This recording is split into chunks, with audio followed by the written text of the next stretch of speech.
are gonna get crazy!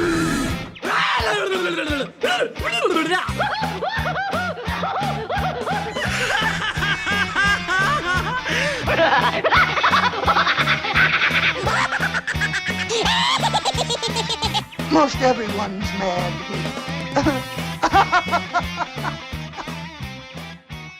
Oh, hooray! We're starting again! Welcome back, everybody, to AniMat's Crazy Cartoon Cast. How are you all doing, everyone? I hope you all have a wonderful weekend. I know I definitely had a nice time, a fun time even.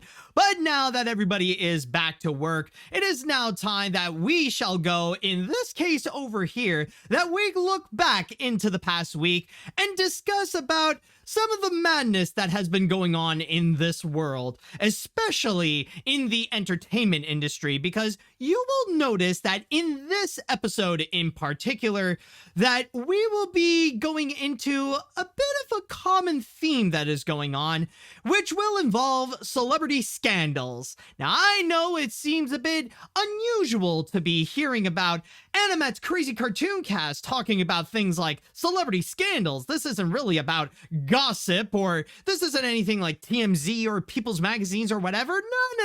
No. There is a reason why I am talking about this. And there is a reason why we will be looking into those things, and trust me, there will be some valuable lessons that will be brought up, and many of these, by the way, are actually animation related, so they do stay within the theme of this entire show. But anyways, with that said, this will definitely be among one of the crazier episodes of AniMat's Crazy Cartoon Cast. So, with that said and done, now I would like to go into the chat wall, and I would like to ask you, are you ready for today's episode of AniMat's Crazy Cartoon Cast? So, let me hear it, folks. Are you all prepared and ready? Let's see now. Are people prepared? Yes. Oh, I see that people are prepared for this. That is wonderful to see. And with that said and done, it is now time that we shall go and get things started. And so for our first story, before we really do get into some of the scandals, because trust me, there will be a lot to go and discuss, what I would like to go and begin is actually some positive news. Something that is oddly very rare, something that you never think would legitimately happen, in which there are certain filmmakers who actually took a beloved animated franchise, bring it into the live action world, and somehow it turned out to be good? Like, many people actually really liked it, not only getting praise from critics, well, maybe not major praise, but a lot of, like, really good reviews, and on top of that, a lot of positive word of mouth. But from there, Netflix actually noticed that success, and they decided, well, you know what? We might as well go and announce this early, and they have said that yes, One Piece is getting a second season. Yes, it has officially been announced by Netflix, by the way, that One Piece, the live action series, which is based on the popular anime and the popular manga and, well, the popular Japanese franchise in general, that it is indeed getting a season 2. Now, to go and give you all a little bit of context of what has been going on with this One Piece live action series, as I said before, this show got tremendous acclaim from both critics and audiences. And from there, it ended up getting its popularity to go in an all-time high, and even becoming one of the biggest shows to watch on Netflix during the summer. And so Netflix immediately took notice of it, and they went to go and reveal that there will be a season 2 coming. In fact, to go a little bit more into details about what is going on, I'll go and read you here directly from my source on Variety, as it says, "The renewal is hardly a surprise. The series has been at the top of Netflix's weekly top 10 charts for the past 2 weeks and has been well received by critics. Adelstein, or more specifically executive producer Morty Adelstein, had also previously told Variety that scripts were already finished for a second season. Becky Clements, another executive producer, by the way, followed up by saying that the second season could be ready somewhere between a year and 18 months from now. So chances are, as long as things are going very steady and things are going very well, and hopefully the strike could probably be over soon, and that studios will agree to the terms of writers and actors, if that can happen anytime soon, then there's a very good chance that the second season of One Piece will be arriving sometime in late 2024 or early 2025. But all in all, this is to say that, yes, this officially marks the One Piece live action series on Netflix, or at least season 1 of it, turned out to be a massive hit. And I'm not gonna lie, folks, out of everything that came out on Netflix, even this year, this is probably the biggest surprise, because who knew that a live action series based on a popular anime would turn out to be a great hit that people end up really enjoying, and that is especially the case with fans. So how is it that they managed to go and achieve it? What really is it that One Piece did that really got that big fame, that big success, and really a lot of that positive word of mouth? Like, how did it manage to go and achieve it? And by the way, I just want to go and make a statement right now that I will confess that I have yet to actually see the One Piece live action series myself. I never really caught up to anything that is related to One Piece. I have nothing against the series or the manga or anything. It was just never anything that caught into my interest and actually took the time to look into it. So it's just I don't really have a whole lot of knowledge in relation to One Piece.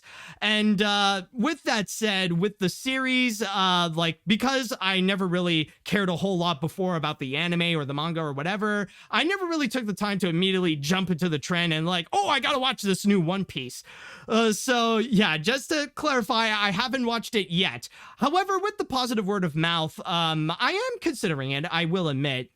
But I will say that I definitely am familiar with what's been going on and what has been said about this One Piece live action series. I definitely had a lot of talks with friends about it. I have seen reviews about it. I've seen what people have been saying about this show in particular. So I do have at least secondhand knowledge of how the show is without actually watching it myself, but I will consider it. But anyways, with that said, in regards to the One Piece series, how is it that it ended up becoming so successful?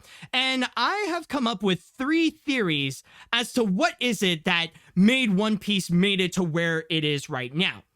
And theory number 1 is because of the fact that this is not necessarily a spontaneous success that Netflix suddenly find themselves with. This is something that Netflix have tried for years to go and accomplish. They have tried for so long to take a Japanese animated property, turn it into live action, and try to create big success from that.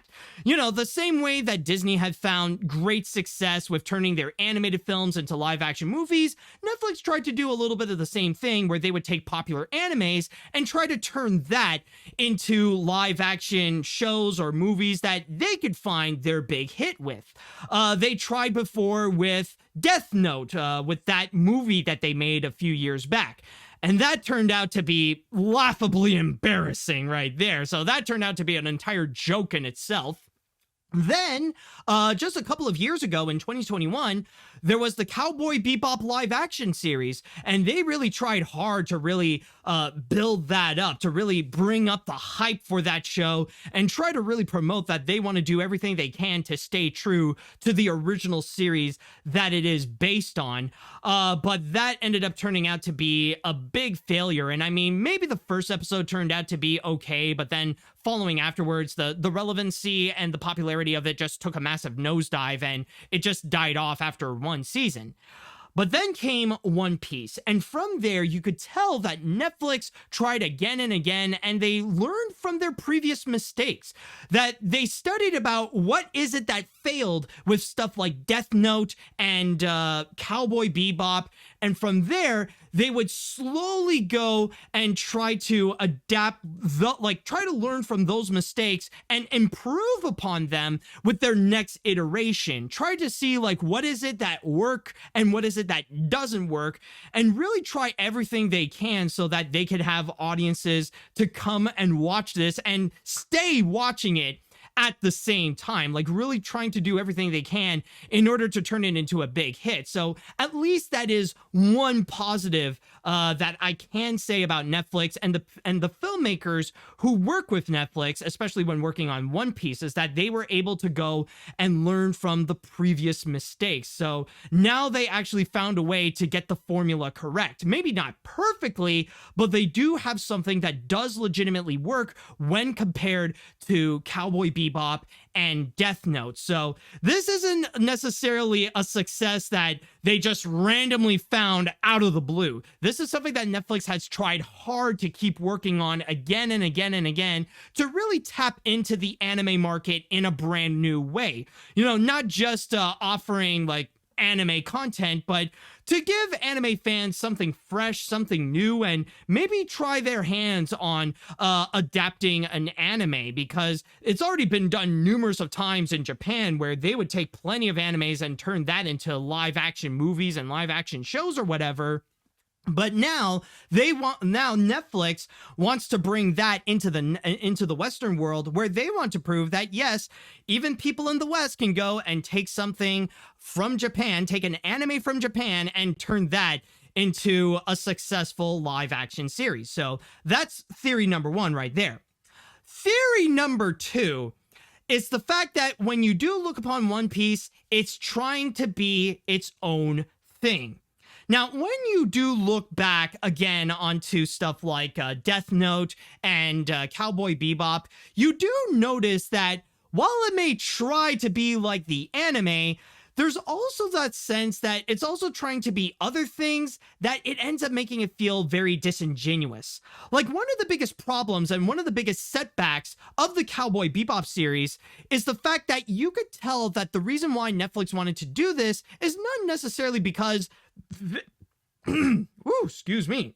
All right, there we go. Anyways, as I was saying, you could tell that when it comes to the Cowboy Bebop series is that there is a part of it in which Netflix wanted to have their own version of The Mandalorian, that they want to have their own big live action sci-fi bounty hunting series that is connected to a popular franchise that people immediately recognize. And I know that technically Netflix wasn't the only one who did this. In a way, some people could say that Paramount kind of did the same thing with the Halo series, but you could tell that there is a part of it that just feels disingenuous, and that it really is just Netflix trying to cash in on the success of others, which in this case is Netflix wanting to make their own Mandalorian. And that's really the big drawback and why many people ended up kind of distancing themselves with Cowboy Bebop, or at least feel like it doesn't necessarily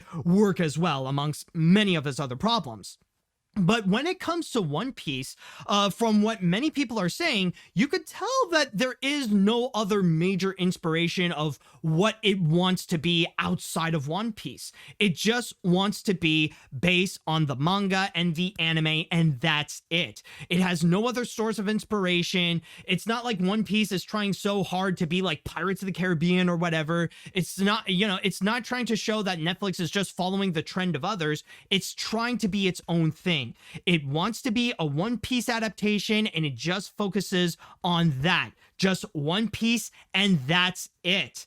And that major focus actually does play a significant role in really trying to be, trying to find its true identity instead of just, following trends, following other people, following other successes, that it just makes the piece a bit soulless. And that's where we see the failure of both the Death Note live action movie and the Cowboy Bebop live action series. So that's my second theory as to why is it that it really went well with the One Piece live action movie series, sorry.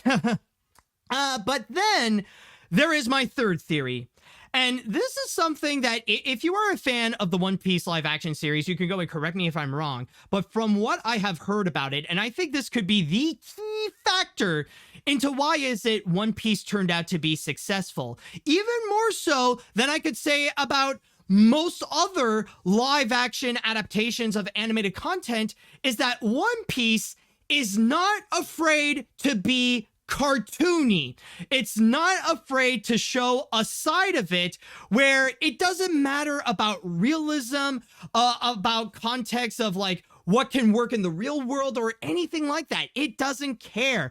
It stays within the realms of the cartooniness of One Piece. Now, that is one thing I will say I am familiar with One Piece, is that when you do look at the anime or even in the manga, there is an aspect of it that can be described as cartoony or as a little bit over the top, because let's be honest, One Piece is not a realistic story. There's very little about One Piece that actually feels like it's in the realm of realism or that it really is down to earth.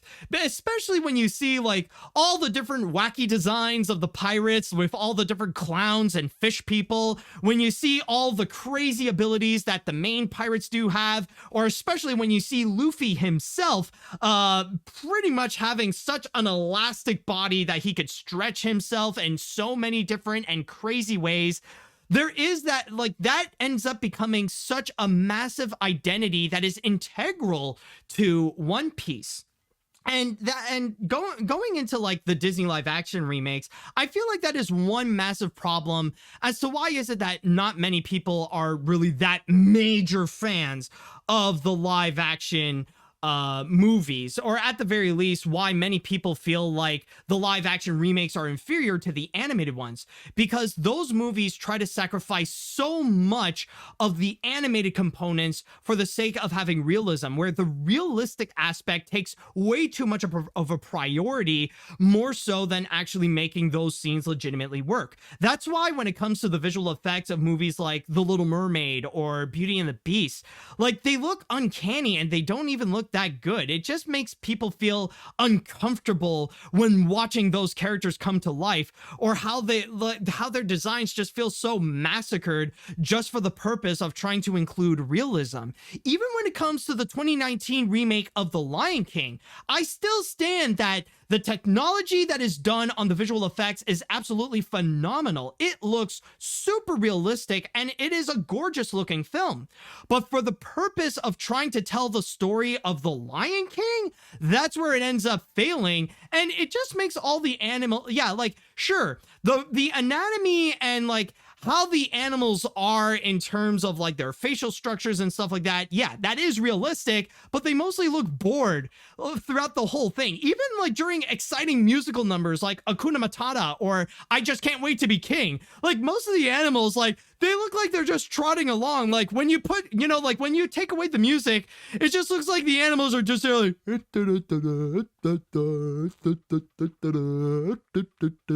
that's it. But then you have the One Piece series.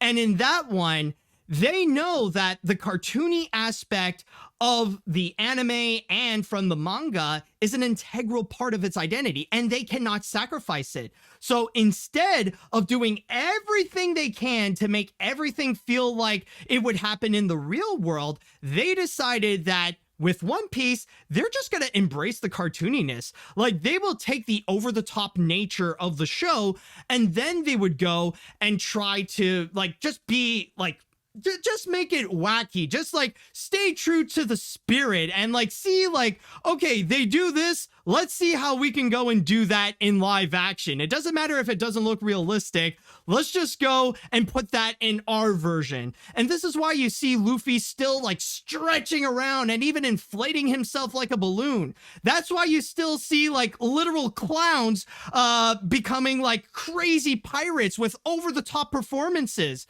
It's also why you see a whole bunch of different fish people that look like they belong in SpongeBob SquarePants or something. They all work. It's an aspect that is important to One Piece, and they cleverly decided to go and bring that forward to the live action series in order for it to stay true to the spirit of One Piece. And that's honestly something that I feel like more live action remakes should do, that they should disregard more the realism aspect and focus more on like, what is it that makes the animated content actually work, regardless of how unrealistic or cartoony as it may seem. Like, if the cartoony aspect really does work in something like One Piece, then it's something that should not really be sacrificed when you're going to go and make a live action series. So in that regard, that is my theory as to why is it One Piece became a massive success. And really, in terms of the criticisms that I've heard, like, yeah, there are some, and I know, like, not many people would say that it is a perfect show, but, like, the criticisms are relatively minor. Like, yeah, there are a few changes here and there from the manga or from the anime, or especially one of the most common complaints that people have been saying about One Piece is regarding Nami, and that apparently she's not as busty as she is in the anime. And if that's really the biggest complaint about it, then honestly, I think we're okay, and the One Piece series is gonna be fine. Because, let's be honest, I know I just said that the cartoony aspect of the anime and the manga is an integral part of the show. But let's be real though, folks. One Piece is never necessarily known for the bodies of the characters to be anatomically correct. And I mean, when they exaggerate, holy crap, do they exaggerate.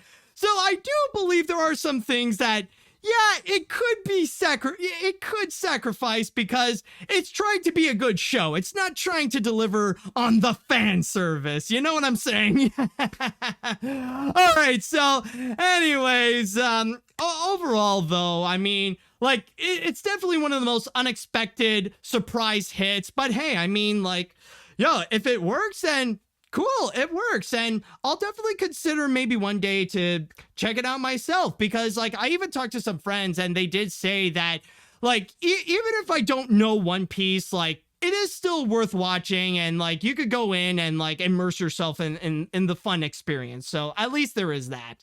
All right, so with that said and done, I would like to go into the chat wall, and now I would like to ask you all, how do you feel about the success of One Piece, and especially the fact that there is a season 2 coming up? And if you have watched the One Piece series or a season 1 of it, I would love to know your thoughts on it, so let me know what you think. All right. You know, it's ironic that a show about pirates finding treasure made an unexpected success. Like, Netflix found their own One Piece, and it didn't take 1,000 episodes to do so. Jokes aside, as someone who hasn't watched the anime, it's kind of neat that the fans are really happy for the live action series to a point where it's best described as that moment in The Angry Video Game Nerd where they are yelling, "It's not crap! It's not crap!" You know, the funny thing is that I know exactly what you are referencing. Okay, let's see what else we got here.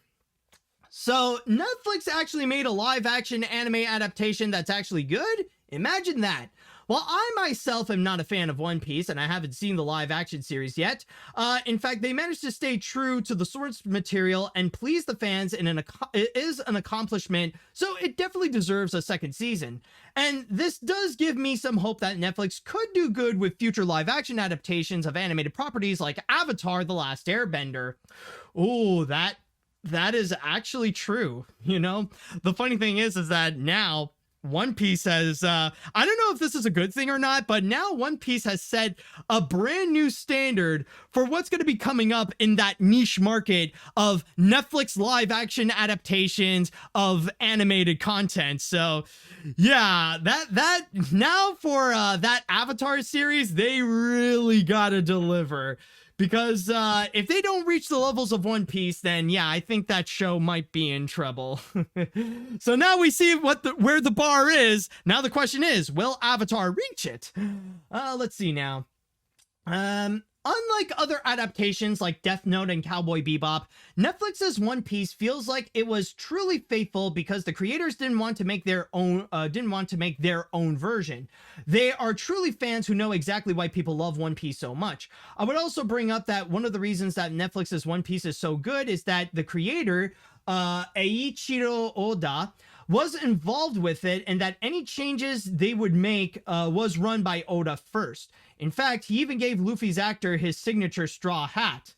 Well, okay, well, actually, that is another major reason, is that Netflix and the filmmakers did everything they can in order to stay true to the spirit of One Piece, even down to the point of even having the creator of One Piece himself or themselves to come in and actually give the approval to make sure, like, does this feel like One Piece? Yes. Okay, let's go. Let's see, what else do we have here? What other comments would there be?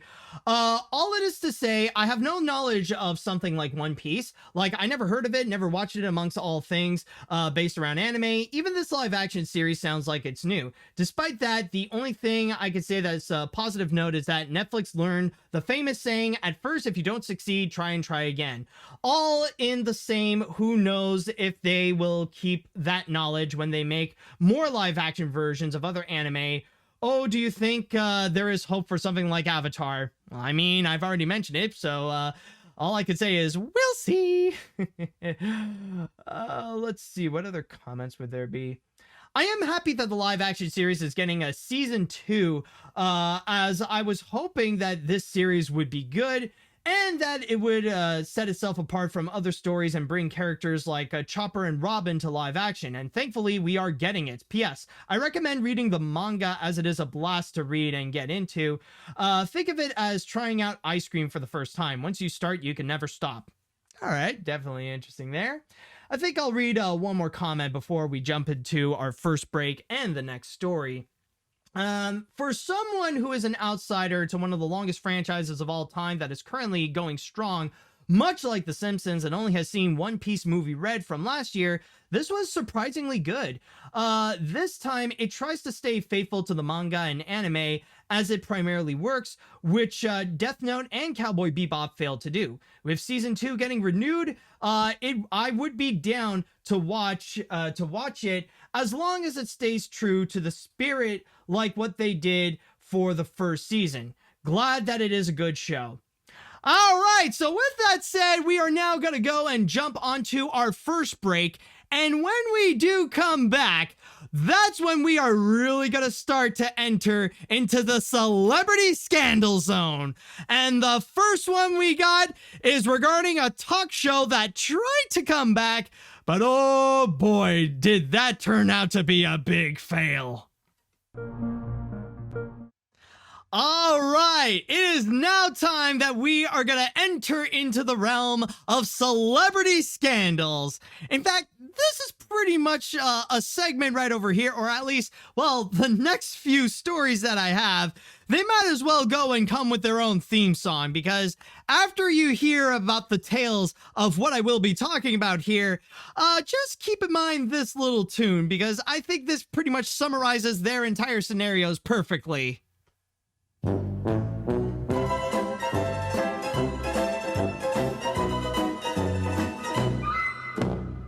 Exactly. So, with the first controversy that we have over here, oh boy, she definitely is one of the most talked about celebrities from last week, and all of which for the wrong reasons. She was thinking that maybe, just maybe, she could try to do some good with it and tries to get back to work. But as it turns out, no, the more she would try, the more that she's just digging deeper into just one massive problematic hole. And who I am talking about specifically will be regarding Drew Barrymore. Now, I know that I did talk about it just like very small, like it was just very fleetingly that I would bring up this controversy, but this time around, now I'm gonna go into a full dive into this entire thing. Plus, it gave me an opportunity to really learn more about like everything that is going on, and especially in terms of the landscape of daytime talk shows and stuff like that. So you probably have heard about a week ago, Drew Barrymore announced that she wanted to go and bring back her daytime talk show, The Drew Barrymore Show. And almost immediately, it got massive backlash. Like, people really got upset at the show and Drew Barrymore for pulling off this move. Why is it that you may ask? Well, it's very simple. Because Drew Barrymore, by doing that move, she is considered scabbing. And specifically, she is pretty much crossing the picket lines with writers. Now, I will go and state right now, because I know there might be some confusion in terms of both the actor strike and the writer strike. And I will say, when it comes to these talk shows and like if they want to try to go and bring them back onto television and stuff like that, it doesn't necessarily cross any lines with actors. So with SAG-AFTRA, technically it is considered to be fine.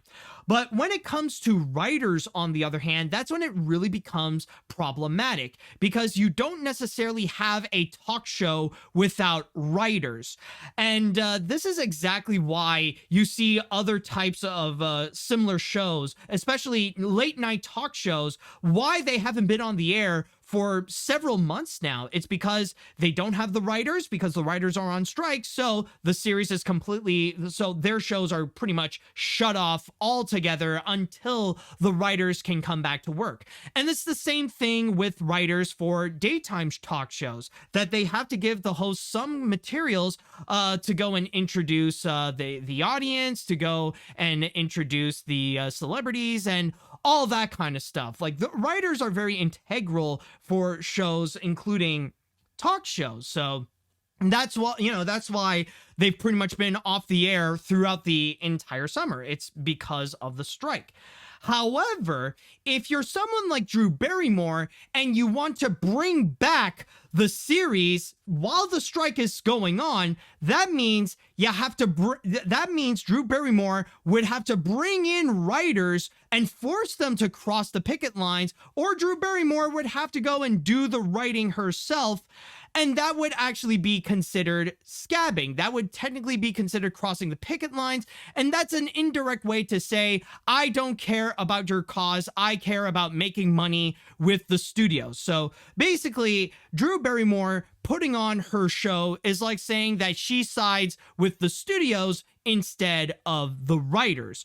And more, like, people just got outraged. Like, not only celebrities who are striking, both actors and writers, but the entire internet pretty much really gave hell to Drew Barrymore for what she has done. In fact, there have been more reports about what even happened when she brought back her show that even brought in more backlash and brought in more controversy.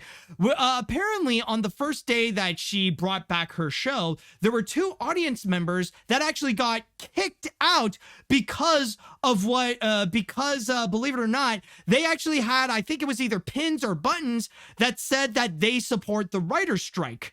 So from there, it just made the matters so much worse, and it really made it feel like the Drew Barrymore show is completely against the writer's strike. And then the day afterwards, allegedly, apparently security had to check all audience members to make sure that they don't have anything that would say that they support the writer's strike. So more and more, it just made Drew Barrymore and it made the series look worse and worse and worse.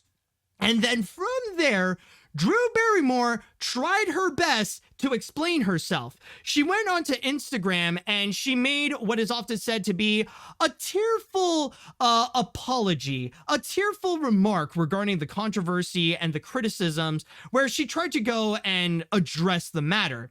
And ever since then, she deleted it because it only made things worse, which I will go and explain later. Now, unfortunately, you can no longer see that video on her Instagram because, well, she deleted it, and thus it is technically gone. Now, I say technically because we have the video right here. So yes, we are gonna go and have a watch regarding what is it specifically that Drew Barrymore said here. And this will be a little bit lengthy. It is a 4-minute long video, but at least we will have the full context as to what is it that she said and why is it that it made her situation worse. All right, so with that said, let's go ahead and check out this little apology. I believe there's nothing I can do or say in this moment to make You it got- okay. You got that right. I wanted to own a decision so that it wasn't a PR protected situation, and I would just take full responsibility for my actions. I know there's just nothing I can do that will make this okay for those it is not okay with. I fully accept that. I fully understand that. There are so many reasons why this is so complex. And I just want everyone to know my intentions have never been in a place to upset or hurt anyone. It's not who I am. I've been through so many ups and downs in my life, and this is one of them. I deeply apologize to writers. I deeply apologize to unions. I deeply apologize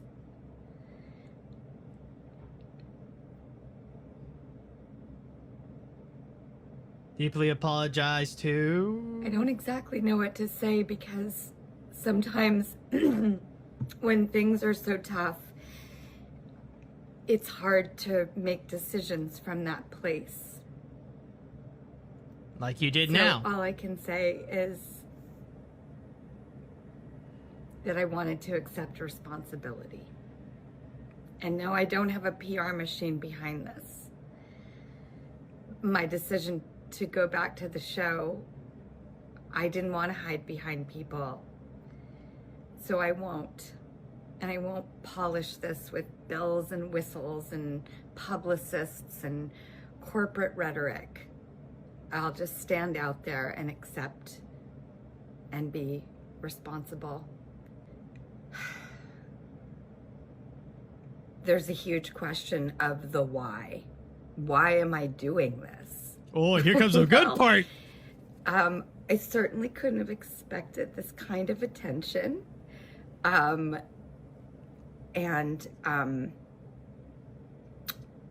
We aren't going to break rules, and we will be in compliance. I wanted to do this because, as I said, this is bigger than me, and there are other people's jobs on the line. And since launching live in a pandemic, I just wanted to make a show that was there for people in sensitive times. And I weighed the scales and I thought, if we could go on during a global pandemic and everything that the world has experienced through 2020, why would this sideline us? So I want to just put one foot in front of the other and make a show that's there for people, regardless of anything else that's happening in the world, because that's when I think we all need something that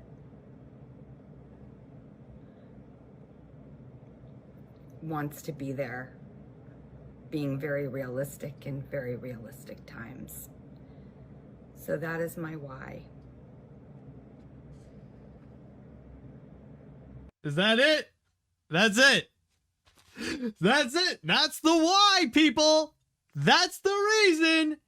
It's mainly because she's doing it for the people. Oh my God, what malarkey, man. What the fridge you talking about, Drew? Are you kidding me? For the people? Hey, if I could do it during the pandemic, I could do it for the people. Are you freaking serious, Drew? You know, it's so ridiculous. Like, okay, that is an entire joke. So already just by watching the video, you can already tell you can already tell about the why, as she says, that she received even more backlash. So the more she would try to go and explain herself as to why she brought back the show, the more it's just making things worse and worse and worse and worse for her. Which is why yesterday, or the day before I recorded this, she actually announced that she finally caved in and she's going to put her show on hold until the strike officially ends. In fact, she actually did put out on her Instagram again, and I'll go and read this to you, reading from my source on Variety, as it states right over here. I have listened to everyone, and I am making the decision to pause the show's premiere until the strike is over. I have no words to express my deepest apologies to anyone I have hurt, and of course to our incredible team who works on the show and has made it what it is today. We really tried to find our way forward, and I truly hope for a resolution for the entire industry very soon. So finally, she caved in. The Drew Barrymore show is not going to be making its big premiere anytime soon, or at the very least, it will only be making its premiere after the strike is done. So Drew Barrymore really did learn the hard way as to why is it that you shouldn't be crossing the picket lines, because then your reputation is going to be sinking and going downhill from there. And yeah, I think from this entire experience, I think it's easy to see how Drew Barrymore is going to be having some scars in her career because of this massive incident. That all this has done so much damage, and it kind of opened up to the kind of individual that Drew Barrymore may be. But also I just want to state right now, I am aware that there are plenty of other shows that should be put into question as to doing a bit of the same thing as to what Drew Barrymore has done. Rather it be with The View, with Whoopi Goldberg and Joy Behar and several others. You also got the Jennifer Hudson show, I believe, is doing the same thing. You also got The Talk. And Bill Maher has also faced the same kind of controversy and the same kind of backlash for trying to bring up his show.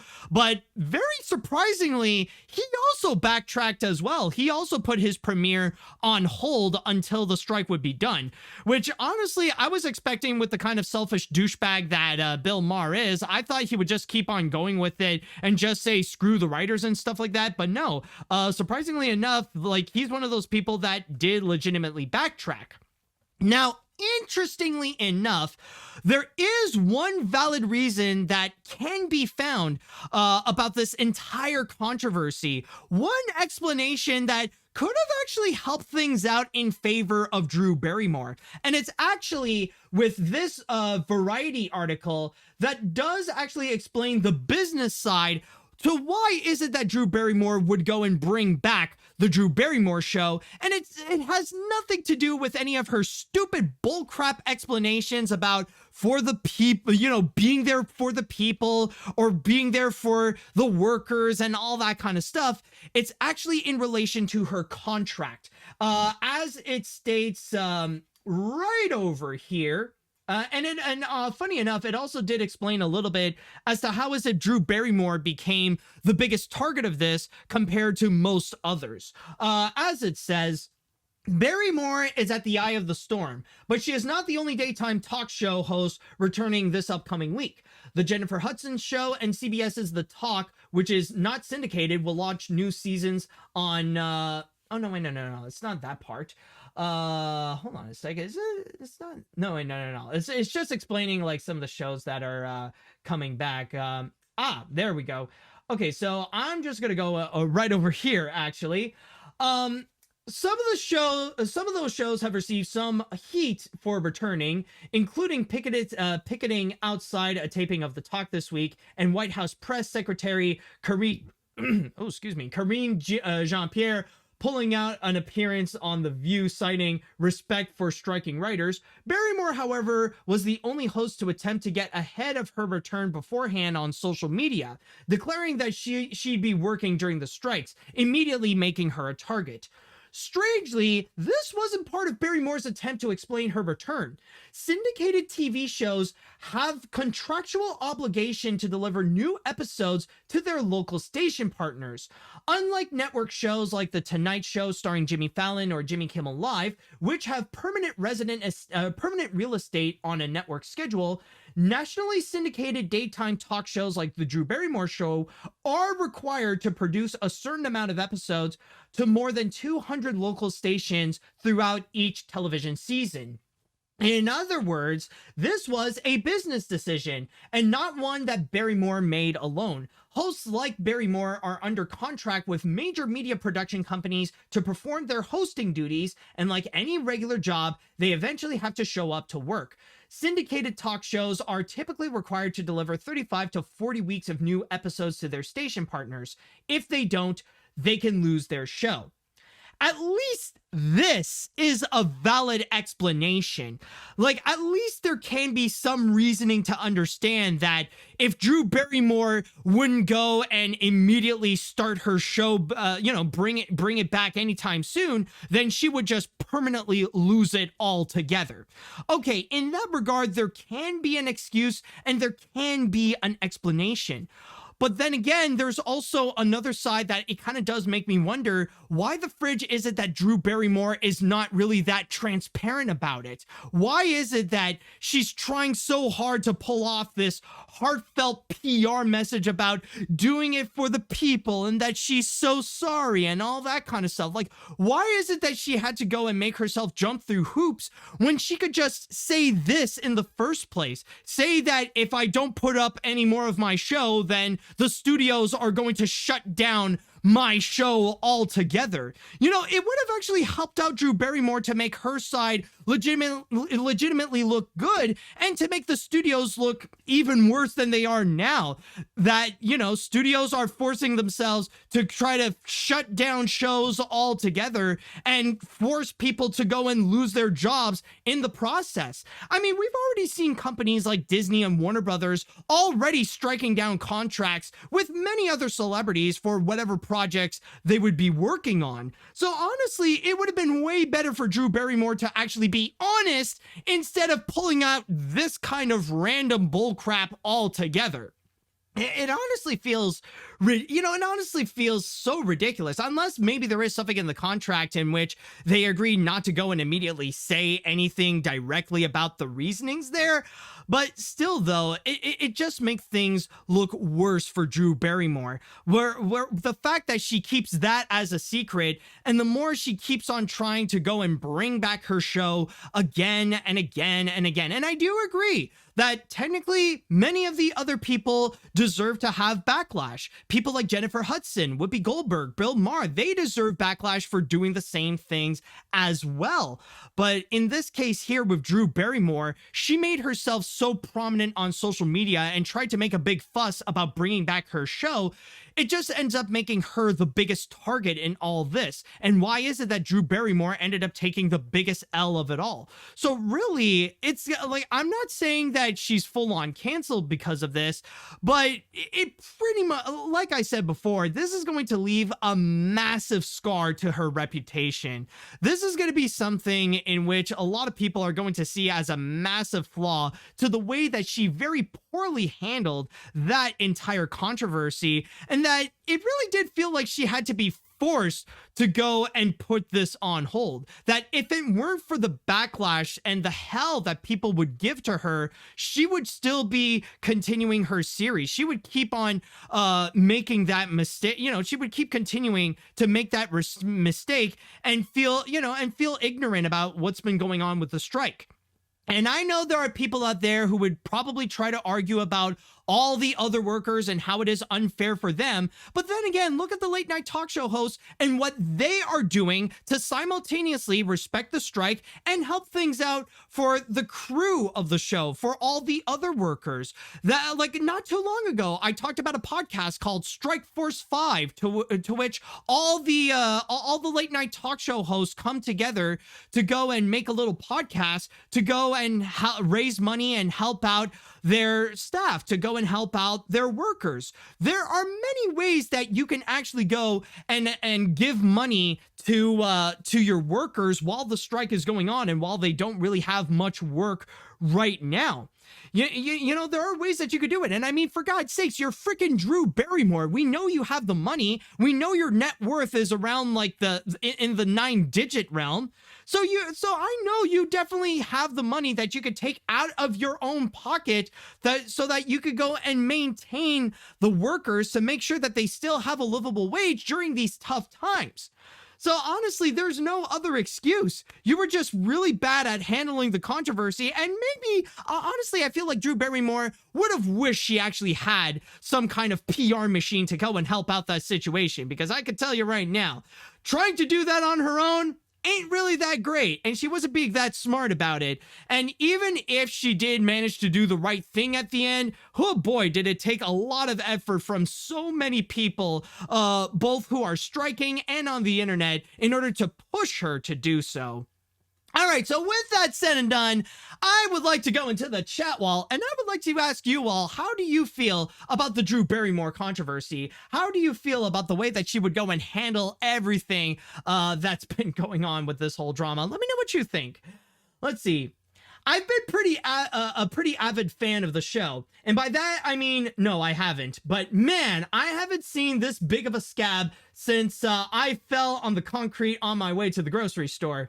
Even the prospect of her doing the writing herself is a bad idea. I mean, did you see 2000's Charlie's Angels movie that she produced? Also, give her apology credit. At least she didn't sugarcoat the drama by singing about it. But I've seen people apologize for hitting someone with their car and then that are more convincing. Yeah, I mean, okay, technically that is true. We did not see the worst apology video of the year, but still though, what she did post, that was pretty cringe. You gotta admit that. Let's see. Barrymore is a privileged Hollywood old money. Her ancestors were famous actors and business people. Of course she wouldn't care, even for her celebrity friends. She's not just getting back to work, she's ignoring the cause and the lower class workers who are fighting for better treatment in an industry that's increasingly trying to avoid paying human beings. She doesn't care about anyone below her or any newcomers in the future being replaced by AI. She still has her family money. Oh boy, I gotta say, like, I'll be honest, that is a bit of a harsh comment there, but you could see a lot of the consequence in regards to Drew Barrymore's image. The fact that this even happened, it really does make it feel like her family-friendly, selfish, caring approach would feel a little bit like a lie. Like, if she really does, you know, if she really does care about people, she wouldn't be doing stuff like this, especially when it comes to writers. Like, really, like, it doesn't matter if you want to do it for the people or for your other workers. It's not really those people that like we want to focus on. It's the people that you're not caring about, and that is the writers. And by caring about those, you're saying that you completely do not care about writers whatsoever, and that is the major problem. Let's see, what else do we have here? Credit to where credit's due. Drew Barrymore did the right thing of stopping this before it was too late. But yeah, this was an absolute dick move coming from the studios. But I do think Drew Barrymore should have done a better job with this apology, unfortunately, by getting a PR. At least Lord & Miller has one. Do better, Drew Barrymore. Then again, I don't know. Last time I talked about Lord & Miller with their little proud of you thing, I think Lord & Miller would need one, to be real. Let's see, what else do we have here? I'm very disappointed with Drew Barrymore's decision in trying to bring her show back. She should have waited until the strike is over, but she ends up doing the opposite until she learned this the hard way, or even doing the podcast that the late night talk show hosts have been doing. But because of this is going to leave a scar on her career and the rest of her life. All right. I don't buy her for the people claim for a second. Yes, we've been through hard years and we will continue to have hard years. We've got more than enough shows already to help us get through it.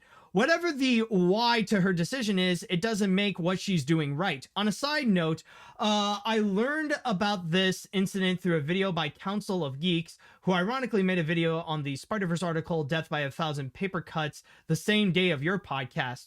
Ooh, what a coincidence. I should actually check that out. I'm curious to what they have to say about that. Let's see now. Oh, this is interesting. As an aspiring writer, I think this was dumb. Everything that could have gone wrong went horribly wrong. Things can be worse, but I won't say so because I'm afraid the horrible things will happen. Also, for the people is code for the shareholders who will fire me if I say investors, shareholders, studios / CEOs. All I could say is let's hope other shows can get called out and everyone can learn the right lesson. In that last part, insert Bender laughing even harder. All right, I'll read one more comment before we go on to our next break. Let's see. If my mind could puke, it would, believe me. This was one of the worst dishonest apologies I have ever heard. Reminds me of those crying billionaires on corporate media falsely sobbing while saying they cared about workers. Really, man? Really, Drew? Those acting skills of yours are very lacking, but honestly, those apologies couldn't compare to the ones done by Craig Thompson and Minnie Ladd. I won't say what he did exactly, but let me just say it's beyond disgusting. Yeah, I don't want to know. But anyways, we will go on to our next break. And when we do return, oh boy, now we're going to look into another backlash by a couple of celebrities, but we're going to be mainly focusing on a show that they are related to. And in that regard, oh boy, this one, I promise you will have much more of a laugh. All right, so now for our next story, what we will be talking about is a subject that I know everybody hates, but I will explain it in a way that everybody will love: NFTs. Now, if you hate NFTs, if you hate crypto, and you haven't been looking into the news of what's been happening in the world of cryptocurrency, I highly recommend you should, because right now that empire is crumbling, and it is crumbling fast. Every day now, there are several crypto companies that are going bankrupt, that are losing millions upon millions of dollars, and that many of these grifters are unironically becoming poor now, and that they're also going bankrupt, and that their legacy is pretty much disappearing before their very eyes. So yeah, things have been getting worse and worse and worse for crypto. But the reason why I want to go and talk about this is mainly because there is an animated series out there that was entirely funded by cryptocurrency or by NFTs, and apparently things have gotten so bad that not only did it get canceled, it got full-on destroyed. So with that said, let's go and discuss about a show called Stoner Cats. Now, for those of you who don't know what Stoner Cats is, this is apparently an entire NFT-funded adult animated series about this old lady who is a massive pothead. She would continuously smoke weed, and somehow the weed gave her 5 cats this magical ability where they gained a bit more consciousness. And you would be surprised that this actually does have a prominent all-star cast with many recognizable names, which includes Ashton Kutcher, Mila Kunis, Chris Rock, Dax Shepard, Jane Fonda, and Seth MacFarlane. Now, I know there are probably a couple of names here that might ring some bells, especially in regards to the recent drama that they have, but trust me, we will get to that a little later.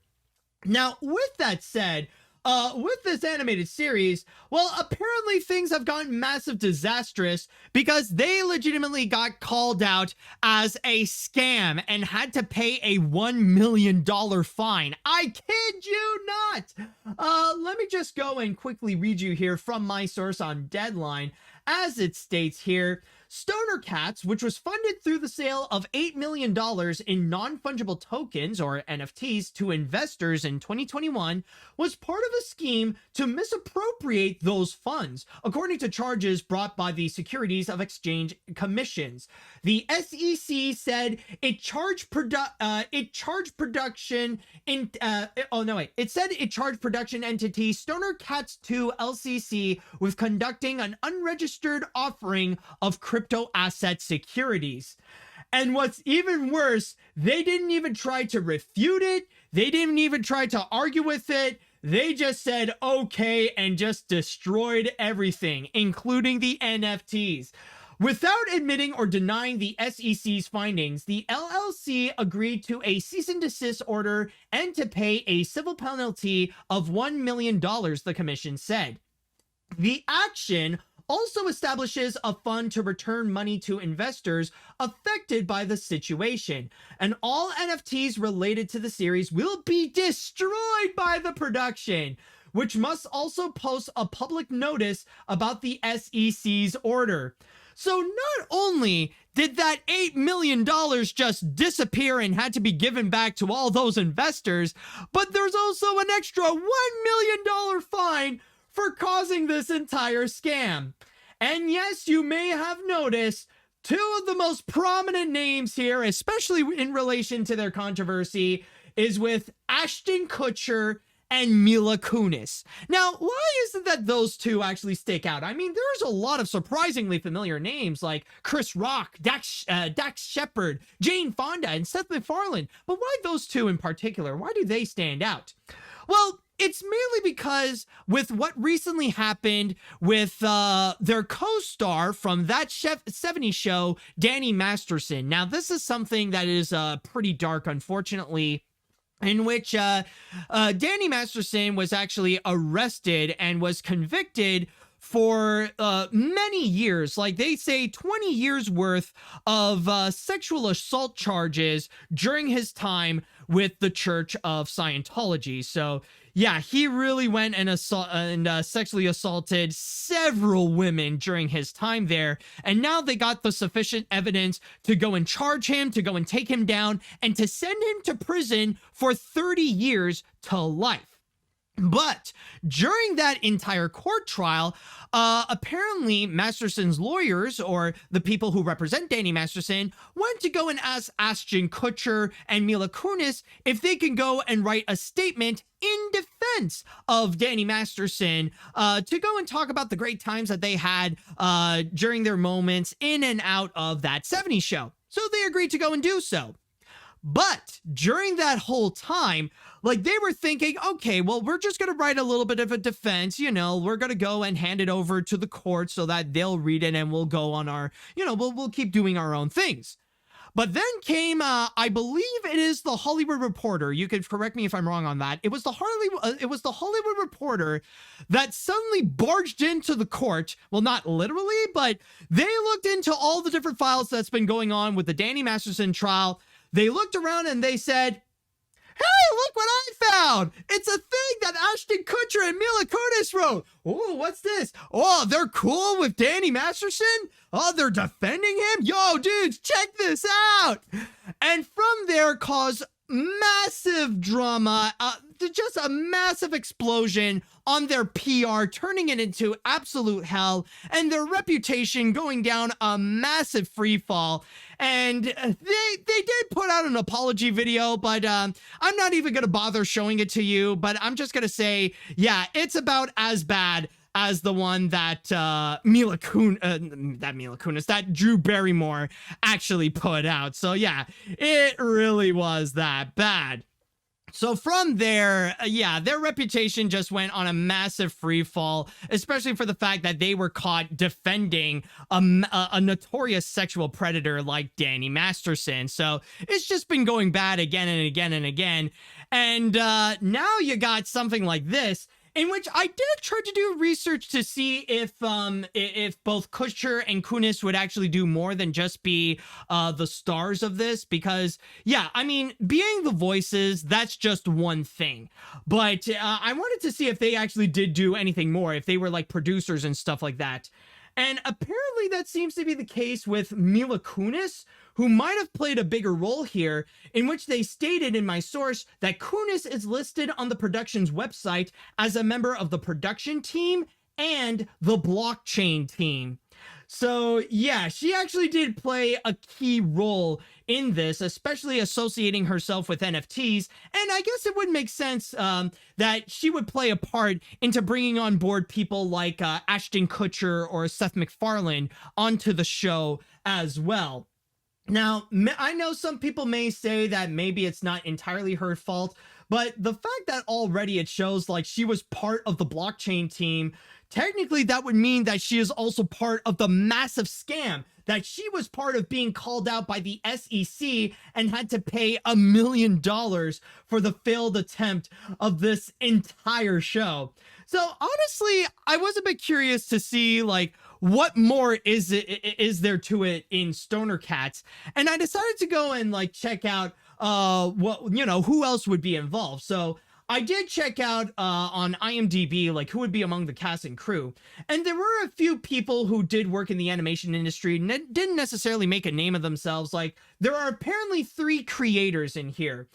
There is Sarah D. Cole, there's Chris Cartagena, both of which apparently like they did write a few episodes, and they did well, actually they may have yeah, like they did write a few episodes and directed 1 episode each. But the big creator of them all is one that I was shocked to find his name, one that even you may find to be a bit familiar, Ash Brannon. And yes, I did check, this is actually the same Ash Brannon that some of you may be familiar. And for those of you who don't know Ash Brannon, he's actually an animation veteran who's actually quite well known and has a solid reputation in the industry. He started out working during the beginnings of Pixar, where he worked on the first Toy Story, A Bug's Life, and was the co-director of the second Toy Story. He would then go and be one of the directors of Sony Animation Surf's Up, which I still consider to be a pretty underrated movie. And also, he was a writer and producer for one of the most acclaimed shows that you can find on Netflix right now, Arcane. And oh my God, this, I just gotta say, this is sad. This is sad to see like him going from Arcane to Stoner Cats and then having this go on. Like this, I gotta say, like it sucks, but man, this is shameful. Like this really does seem like this is the biggest disappointment that I have gotten from all this. Like, yeah, it's one thing like with Ashton Kutcher and Mila Kunis being involved in this and like that extra drama, but then also hearing that Ash Brannon is the massive creator of this and like being heavily involved with NFTs and stuff like that, in which it turned out to be a scam. I gotta say, like this is highly disappointing. This feels massively shameful. And I mean, he's done a lot of great stuff like with Toy Story and Surf's Up and Arcane, but with Stoner Cats, it's like come on, man, like come on, you should be better than that. Like after, like seriously, after getting the, you know, like you see this like this picture right over here, like you see Ash Brannon, like he's proudly holding his Emmy award, and then immediately afterwards, what does he do? He just goes and work on freaking Stoner Cats, to, you know, work on an NFT project, and it turned out to be a massive scam. Like seriously, that's just shameful, man. That almost sounds like a bit of a career-ending move. I'm not saying that it is, and maybe like he'll still find some work, but like, yeah, this is going to be a bit of a stain in his career. This is going to be a stain to his reputation right there. But also, just adding into the factor of Ashton Kutcher and Mila Kunis. Maybe I've already said this before, but again, I just feel like, yeah, maybe this is not the worst thing that really happened to Kutcher and Kunis, but this really is adding salt to an open wound. This is like really making matters worse, that now their names are also attached to an animated program that turned out to be this massive scam, and that everything about it had to be destroyed. Like not just the series itself, but also the like the NFTs had to be completely taken away. Also, oh man, like I don't know, I haven't fully checked on this, but just out of curiosity, did Saberspark already talk about this show? Because I know that like he would often like really invest into like producing videos that would talk about animated shows that do have a relation to NFTs, but right, oh, he hasn't yet. Oh my God. Okay, Saber's got a really interesting project to talk about. I think this is something that should really catch his attention, because especially with this update that has happened over here, Yeah, I think, this is honestly something that really is worth talking about. I mean, like, you got the whole scam that is going on, the NFTs that are destroyed, and not to mention that this is a show that would have, like, big name celebrities like Chris Rock, Jane Fonda, Dax Shepard, and Seth MacFarlane, and not to mention the big addition of Ashton Kutcher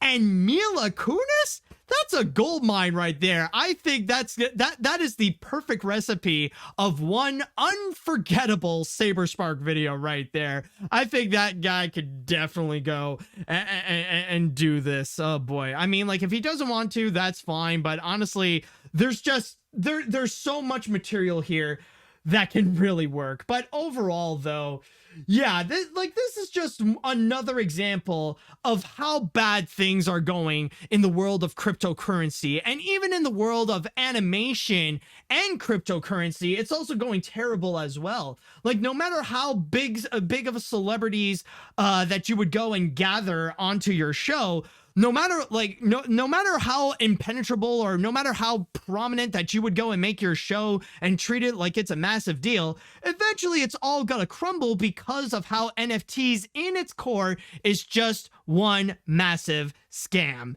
Like, this is, like, it really is at that point where it really, like, really, this is the big lesson, because not only are they losing, they're just losing hard.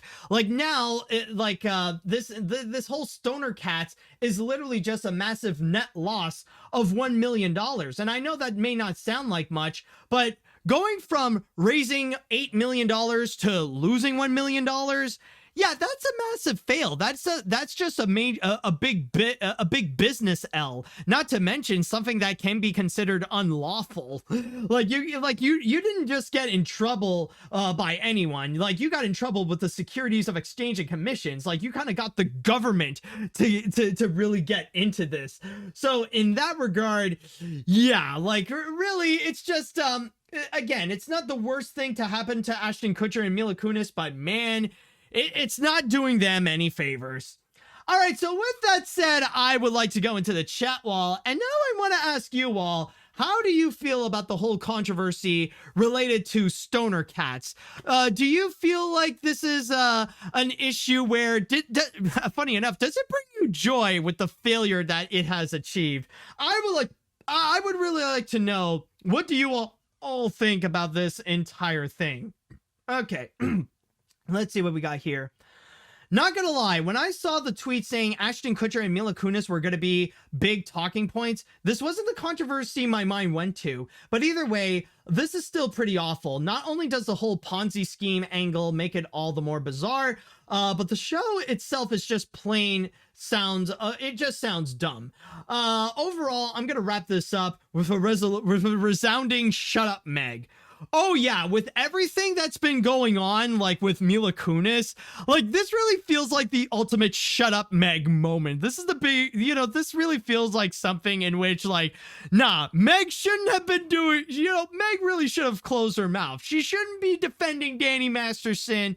She shouldn't be getting herself involved in NFT projects like Stoner Cats. So yeah, like, now shut up Meg, like, Mila Kunis has now learned that shut up Meg has become a bit of a life advice. Let's see. I'm glad I didn't care for either of these actors, but Ashton Kutcher defending Masterson, well, he and Demi Moore founded a charity called Thorn that is fighting against human/child trafficking and sexual abusers. Yeah, Kutcher stepped down, but yikes.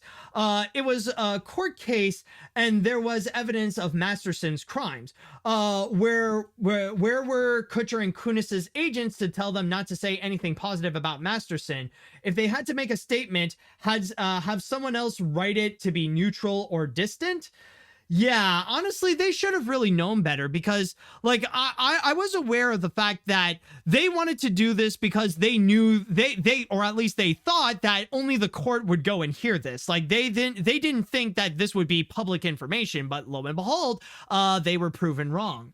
So yeah, like, it just turned out to be pretty bad. Like, they should have known better to just pretty much distance themselves altogether from Danny Masterson, like, not even say anything about it. Let's see.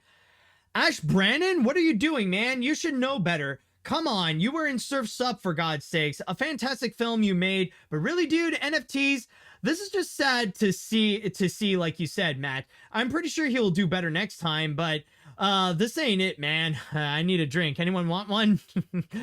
Maybe, honestly, I'll take your offer. This is probably not a good year for Mila Kunis and Ashton Kutcher. Oh no, wait, Megan Elliott. I may throw shades at these two because of their involvement with NFTs and defending a sexual predator just ended up creating a nosedive to their reputation. For Ash Brandon, who co-made Surf's Up and Arcane, I'm just disappointed at him too for also getting involved in NFTs. This is just shameful to these guys. You're telling me. Oh boy. Let's see, what else do we have here? To Kutcher and Kunis, cry while you see your reputation and an Emmy show go down a downward spiral. To Ash Brandon, I'm very sad to see that you're involved in a show involving a market that's going very low. It's just shameful. I'm sorry. And as for Danny Masterson, yikes, man, even Dr. Nefario is caught doing some of the same gross things. Don't expect him to be unfrozen anytime soon. He'll never be free. Oh boy, that's another story for another day. Yikes. Goodness gracious, I thought NFTs was a 2021 thing. First, the massive controversy with Kutcher and Kunis. Second, why Ash Brandon? And third, just found out that there is going to be a Macy's parade balloon based on an NFT called Cool Cat. Oh boy, really? I don't know. Like, they still have enough money for that. Yeah, I don't know. Like, that balloon is going to be raising some questions. Unless if it is the same Cool Cat we're thinking about, you know that orange Cool Cat of Cool Cat Saves the Kids? Cool Cat saves NFTs. Cool Cat saves Macy's. Oh, boy. I think I'll read one more comment before we go on to our next story. Oh, great. Now I have to find my can of anti-NFT spray again. And just as expected, it's nothing more than a giant scam that attracts rich people that wants to feel special. And it is just sad to see someone as amazing as Ash Brandon, who made Arcane, got involved with NFTs, are basically cockroaches at this point. No matter how hard you try, they just won't die. Hey, but then again, the good news is that at the very least, we are seeing NFTs fall, and especially projects like Stoner Cats getting eliminated. So at least there is a plus there. All right, so we're going to go and jump on to our next story. And I know that I didn't go and fully discuss about the big controversy related to Ashton Kutcher and Mila Kunis. I only dabbed about it just a little bit. But that is because I don't want to make this episode too heavy, because I will really be going into that particular subject with our next story. So brace yourselves, because our next one is gonna get heavy. All right, so we are back, and when it comes to our next story, again, I know that I only touched a little bit about the big controversy related to Ashton Kutcher and Mila Kunis and how they were caught defending a massive sexual predator like Danny Masterson.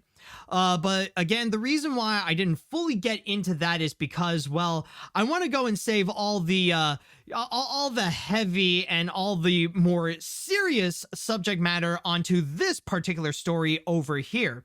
Because just when you think things don't seem bad, just when you think things cannot get worse for this individual, now there is more information that is revealed that now has truly gotten a massive spotlight. So with that said, let's go and discuss about the controversies related to Justin Roiland, and specifically with this article from NBC News called "Justin Roiland Used His Rick and Morty Fame to Pursue Young Fans Text Messages Show." Now, this is one article that I highly recommend you go and read. Now, this is going to be very tough to read, and honestly, a lot of the subject matter that they would go and discuss, it is sickening, but it is kind of mandatory to go and check it out, to go and reveal a bit of a dark truth about what's been going on, especially with this particular individual right over here. Now, in this article, they would go and have a discussion with 11 people, most of whom are women, and a handful are actually non-binary. And they would talk about their entire experience related to Justin Roiland, that they actually had discussions with Justin Roiland, that they actually met him, they talked to him, and how that ultimately spiraled down to some unwanted sexual encounters. In fact, to go and read you a bit over here from my source on NBC News, it is stated, as he partied with Los Angeles superstars and traveled the country for conventions, he also found that he could use his fame to strike up conversations and develop relationships with young fans, including some who were underage. This is according to interviews with 11 women and non-binary people who shared thousands of messages with Roiland from 2013 to 2012, with 9 of the people saying he turned the exchanges sexual, and of those 9 people, 3 said that they were 16 when they started talking to Roiland. To corroborate their stories, the 11 women and non-binary people also shared pictures, videos, social media posts, emails, and plane tickets and Uber receipts with NBC News. So they got all the story, they got all the receipts, they got all the evidence to go and share their stories about their bad encounters with Justin Roiland, and how, yeah, he used his fame pretty maliciously, I would say. And when you would go and read these stories about what Justin Roiland would do, that's when you start to notice that there is a bit of a pattern that you start to see. And yeah, like you would even find that like they would post the text messages here, and then you would go and see one by one that there is a bit of a repeated pattern with the way that Justin Roiland would go and approach these young fans, and how he would go and eventually lead the conversation into what he would hope to be a sexual encounter. It even says over here, a review of the messages showed Roiland, who would have similar conversations with various women at the same time, even using near identical phrases. Roiland would sometimes initiate a conversation that would start with him responding to questions or praise about Rick and Morty or making small talk. He would sometimes apologize for being drunk or too forward as he moved the conversation towards asking for sexual photos or to meetups. He said multiple times that he didn't mean to come off as creepy and didn't have bad intentions before asking for photos and meetups again. Roiland usually asked people how old they were, if they were single, and if they were into girls. In 3 cases, when the person said that they were under 18, Roiland would message them again months or years later. Those 3 conversations started with people who said they were 16 at the time and continued for years until they were 18 and older. So yeah, and from there, the people would go and share their stories as to what happened, and you'll find there is a bit of a similar pattern. Not just that, but also that eventually they would keep having like those little conversations. Sometimes they would get a little bit creepy, sometimes they would get a little bit sexual and get a little too personal, but then eventually it would go and lead to a moment where Justin Roiland would go and invite them to either to his place or to a convention or to wherever he may be, and ask them, hey, do you want to come over? I'll buy the plane ticket. I'll pay for the gas or whatever, he'll go and ask that. And then they would go and say yes. To which then it would ultimately lead to an encounter where Justin would go and encourage the girls to go and have a drink. And even if they would just be 20 years old or they're not old enough to like legally drink and stuff like that, he would still go and highly encourage for them to go and get massively drunk. And then at that point, that's when Justin would go and make his move to either see the girls either be kissing, like if there's another girl with him, like his previous girlfriend or like his girlfriend he would have at the time, to either see like have some kind of girl on girl action, or that Justin Roiland would go and move forward so that he would go and have sex with the girls, regardless if they would say yes or no or whatever. Or for the most part, they would say no, that they would not give their consent to Justin Roiland. Now, it is worth noting, of course, that both Justin Roiland and his lawyer would go and try to deny the claims. And even in this article right over here, Roiland's lawyer would keep on trying to either deny the claims or try to spin the narrative in order to go and make Justin Roiland to make him look like the victim in all this, and that really the one who's in the wrong is actually the woman. But even with that, though, it's not necessarily strong. They're not making a strong case to go and try to change the narrative. And yeah, it's just been looking bad for Justin Roiland, and especially with all the things that he was accused here. Now, in that regard, I just want to go and state that I am fully aware that this is nothing new. This isn't any massive update that everyone has, this isn't anything that people didn't know before. In fact, if you do recall back in January when Justin Roiland faced his massive career-ending downfall and was charged for domestic abuse and for false imprisonment, during that time, there was just so many things that just came up all at the same time. Like, that's when the animators discuss about how he is, during the time when they were making Rick and Morty and Solar Opposites, and even some of these allegations actually came up. Like, this is not the first time that some of these women and non-binary people actually shared their story online in regards to all this.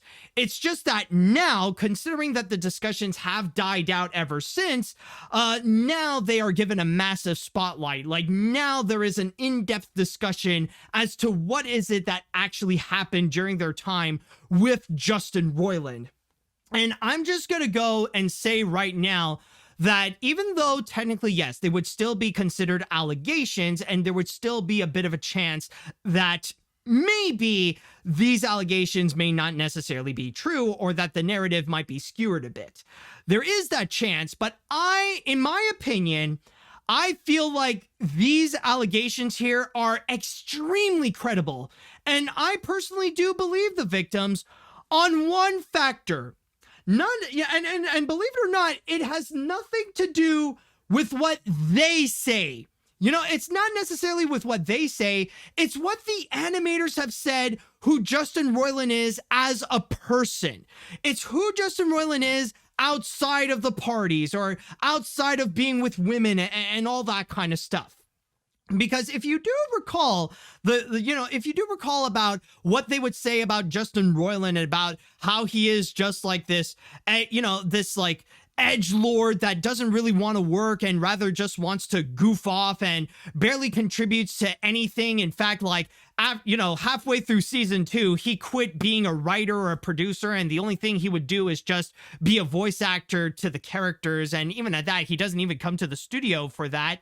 The thing is that we all know for a fact that Justin Roiland is absolutely the kind of guy who would try to use his fame in an attempt to get laid. Like, he is absolutely the kind of guy who wants to live the rock star life and wants to use his title of being the Rick and Morty co-creator in order to get, in order to go and sleep with women, in order to go and live that lavish, luxurious life. Like, that's what Justin Roiland really would want. And I mean, it's no surprise that he would go and do these things, because he's absolutely the kind of guy that would try to go and do that regardless of the context or anything, he absolutely would be the kind of man that would try to use his, try to use his fame, try to use the credits that he was in order to go and like lavish in the luxuries, to live, like I said, to live like a rock star and to sleep with any girl that he would want to desire. And especially with the fact that, I mean, it is pretty attractive to be the co-creator of a very successful show like Rick and Morty. Of course, there are times when girls could come to him, and that's when he would go and take the opportunity to take advantage of those moments. And the sad thing is that we know this is not the first time we have heard of this actually happen in the animation industry. Although pretty rare that this would happen, this is not the first time that we would go and encounter this type of tale in which that someone like Justin Roiland would become a predator and try to use his fame in order to make advances onto girls, and in an attempt to see if they would go and maybe get laid, and it would just usually turn out badly. We've heard these stories several times in the past. We've heard this with Chris Savino. We've heard of this with Vic Mignogna, in which he has a long history of doing so at conventions, some of whom are said to be underage. And there's even, and of course, John Cristofalusi. We all know about the infamous open secret of him dating teenagers. So there's already that has already been covered. We know the patterns of these types of predators. And unfortunately, with Justin Roiland, he absolutely fits the bill, and not just a predator, but a full-on groomer, that he would keep talking to these girls. If they were underage, he would keep grooming them again and again, make them feel special until the time comes when they are of age. And then he could finally go and make his advancements to see if maybe they would go and get laid or something.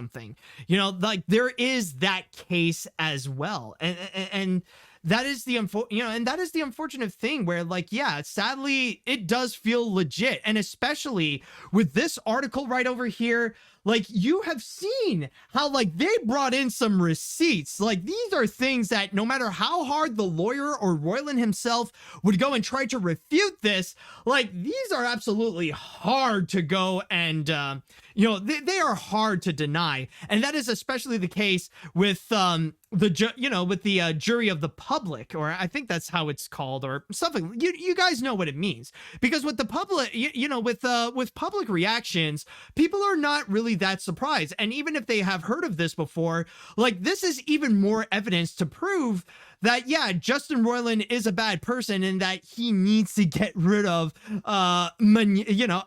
just immediately.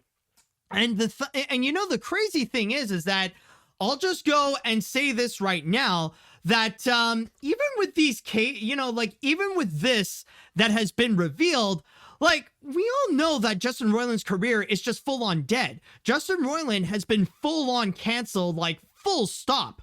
He doesn't necessarily need these allegations in order to to further cement the doom of his career. It's already gone. These are nothing more but extra nails to the coffin of his reputation, of his career, and his livelihood.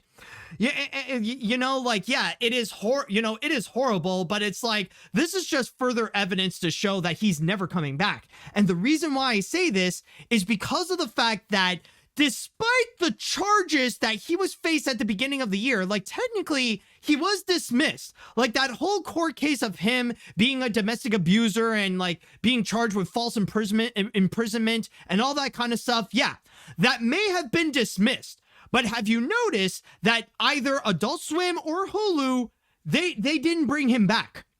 They chose not to return to him. They didn't make any apology to Justin Roiland, and they decided to still cancel him and just keep moving with those shows without him anyways, to replace him as the voice actors. I'm not gonna say oh, he'll be replaced as a producer or as a co-creator, because let's be honest, he hasn't done any of those other jobs.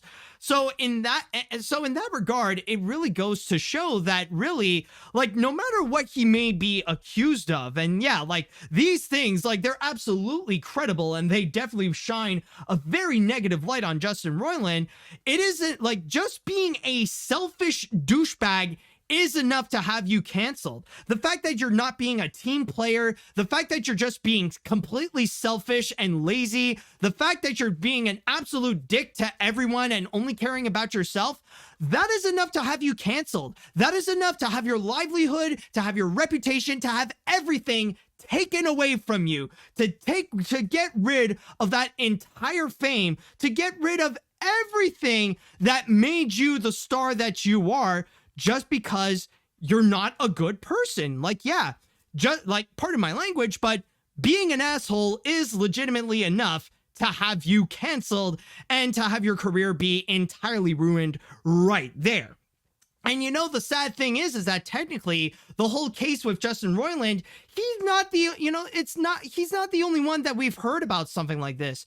Like, of course, you probably have heard about the whole controversies regarding Russell Brand, who has been faced with a few of these similar cases where there were 4 women who actually called him out of sexual assault several years ago, and that he's been facing backlash again and again. And he may deny it, but it's pretty bad to see how, like, it's the worst people and the most hated people on the internet that's trying to defend him. You know, people like Elon Musk, Andrew Tate, Tucker Carlson. And if you're going to have those people defend you, you might as well be at the point where you might as well admit that you have actually done it. And yeah, like, so far as I am recording this, we are absolutely seeing the downfall of Russell Brand, where like a lot of opportunities are being taken away from him. More controversial things about him has been revealed, where in recent years, all he's been doing is just spread conspiracy theories and misinformation that, you know, like, he's following the same footsteps as Gina Carano and what led her career to be completely destroyed. And honestly, I'm just going to go and make a prediction right now.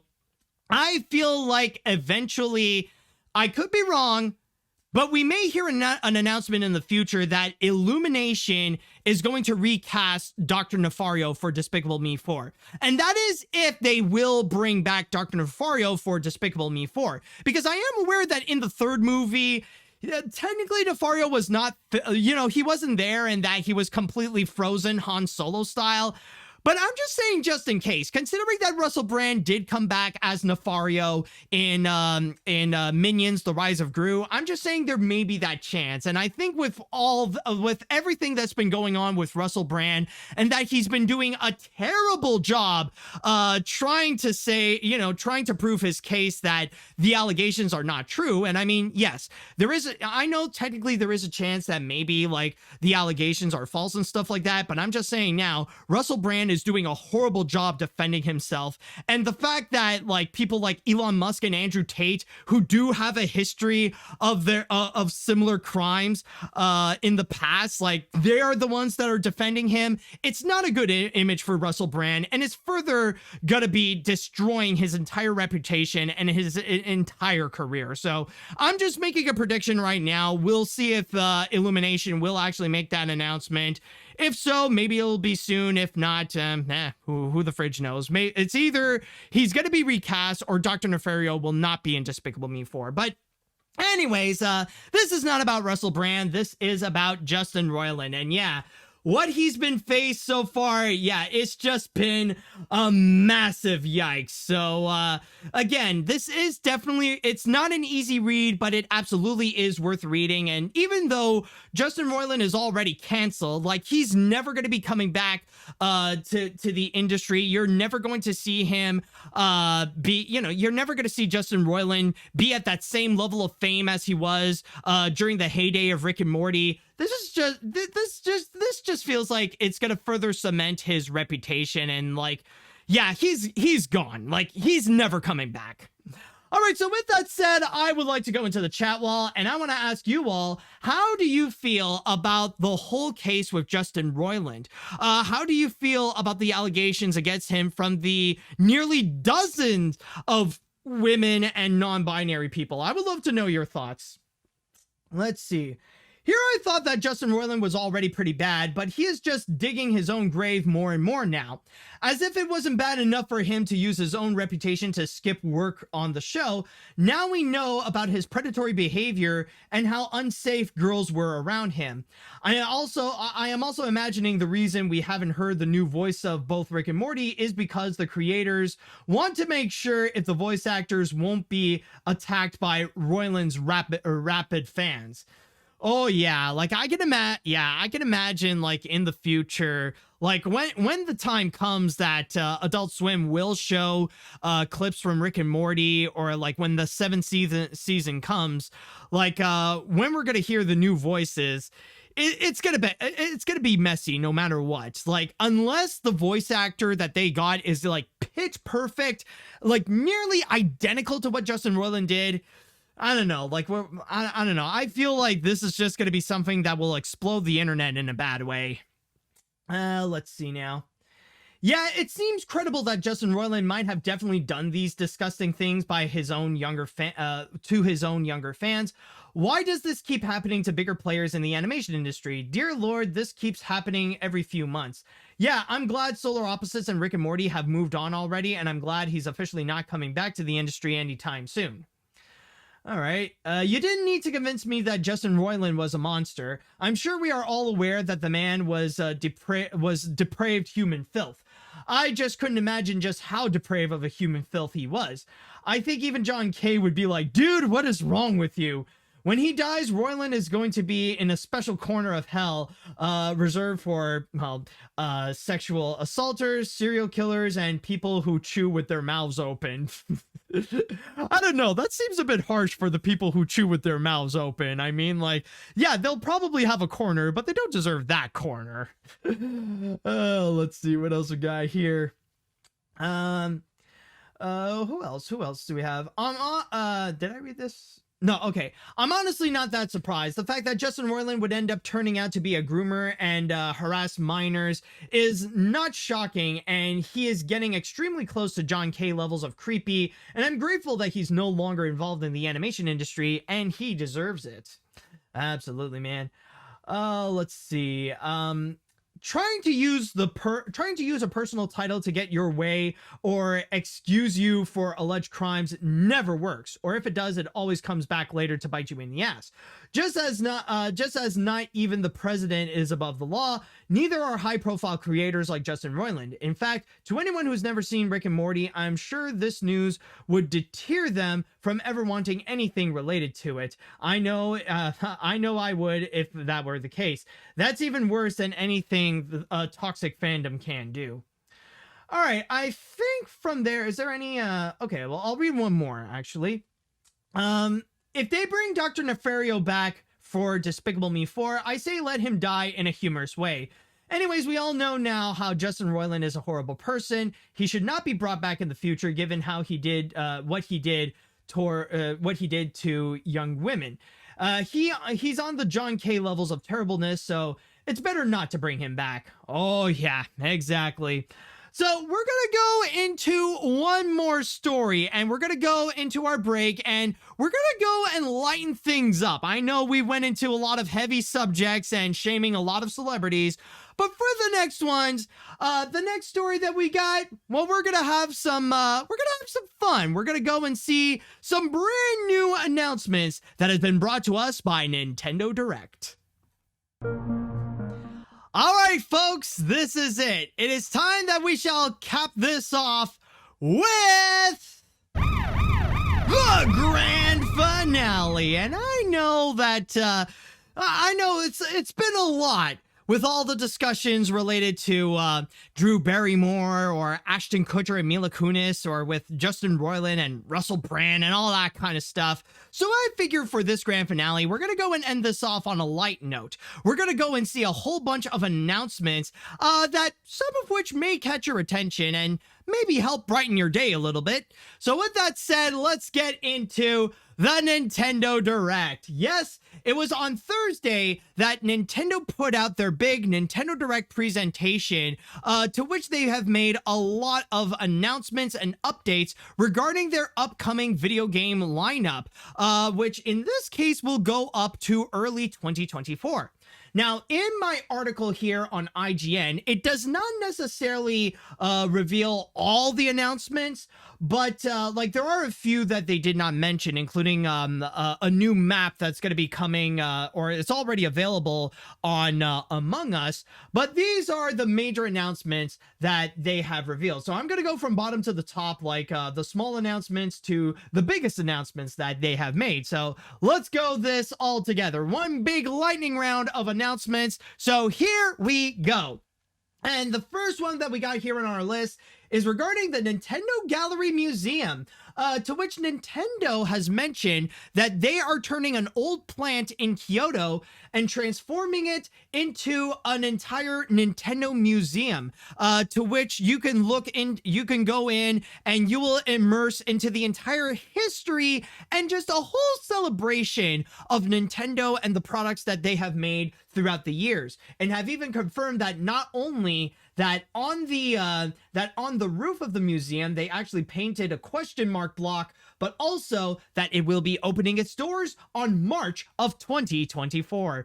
And I will say that I have yet to go to Japan, and as someone who really wants to, like, it's part of my bucket list, this is definitely going to be something that I'll definitely keep an eye out for. That if ever I come across, when I find myself in Kyoto, I'll definitely go and take a visit to see what's this Nintendo Gallery Museum. It'll definitely pique my interest. Then following afterwards, we got a release date for WarioWare Move It, to which they have revealed that the game will be coming out in November. Then after that, we got a brand new 2D RPG game called Ayuden Chronicle 100 Heroes, to which the game shall be coming out on April 23rd, 2024. Then afterwards, we got a brand new Vanillaware Tactics RPG game called Unicorn Overlord, to which that game is going to be coming out in the future. This is just a major announcement that Vanillaware wanted to go and make. Then afterwards, we got Square Enix announcing a new installment to their sci-fi fantasy RPG game Saga called Saga Emerald Beyond, which that is going to be coming out next year. And then this is a major highlight, to which they have revealed another code collection called Another Code Recollection, to which it actually contains 2 games that are remakes from the previous installments of the Another Code games. First, you got a remake of Another Code 2 Memories, and then you got a remake of Another Code R, which is the Wii U sequel that used to be exclusive to Japan, but thanks to this recollection, it's going to be coming out for the first time ever in North America, to which it will be released on January 19th of next year. Then following afterwards, I believe this is one of the first things they have revealed, Horizon Chase 2, to which they have announced that it is officially out on the Switch. And then there's also Amiibos, to which they have revealed that on November 3rd, Nintendo will be releasing the Tears of the Kingdom Amiibo versions of Zelda and Ganondorf.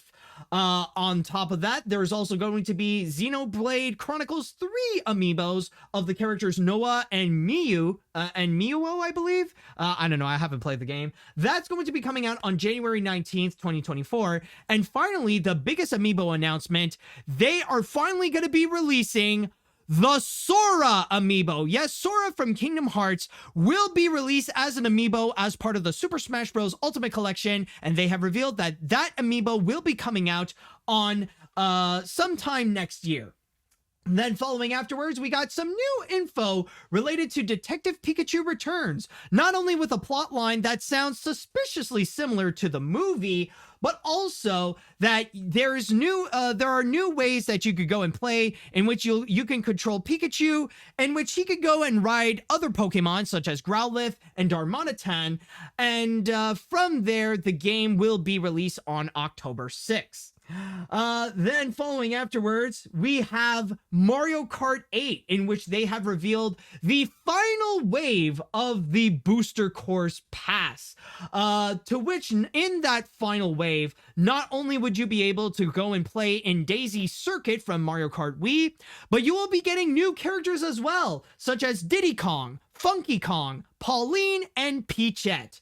And they do state that sometime this holiday season, Wave 6 is going to be coming out.